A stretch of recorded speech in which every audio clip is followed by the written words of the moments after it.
For problem number 1 today, we're just going to practice another linear expression compared to the one that we did yesterday. So remember, the first thing that we need to make sure we do when we're looking at solving a linear expression is seeing if we can perform the distributive property, basically if we see any parentheses.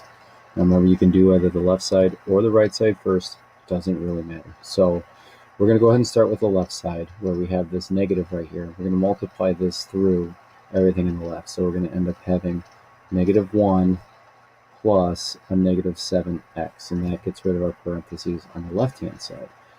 On the right side, remember this is a -6, and not necessarily just a -6, but it's also a -6.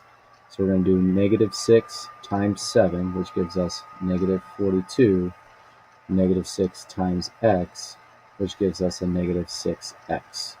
And also remember to make sure that you bring down your 36. Now remember also, when you take a look at this, when you hit this stage right here, our second step, is there any like terms that we can combine? Well, on the left-hand side, there are no like terms, so we're going to leave our -1 plus -7x equals, and then on the right side, we do have 36 minus 42. Now remember, 36 minus 42 is the same as 36 plus a -42. So we're going to go ahead and add those together, and we're going to end up with -6x plus, or sorry, my apology, we're going to end up with -6 plus our -6x, okay? See, even I make mistakes. Now at this point in time on our third line, I want you guys to pay attention to, remember, we need to get all of our coefficients on one side and all of our constants on another side. You can do this either going left to right, right to left, whichever it is. I'm happening to notice that this -7x, when I move it over here, is going to end up being a +7x. So I'm going to go ahead and do that. So we have -1 plus -7x. This is our original expression, plus the 7x, which allows me to cancel these two out, equals -6 plus -6x plus that 7x that we just brought over.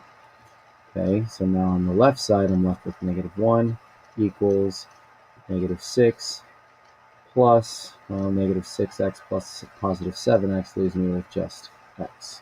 Now we need to get this 6 over on this side, and the only way to do that is to add a 6 in. So we're going to have -6, and the opposite of that is +6 plus the x equals, and then we have our -1 plus this 6 to bring it over, which leaves me with x equals 5.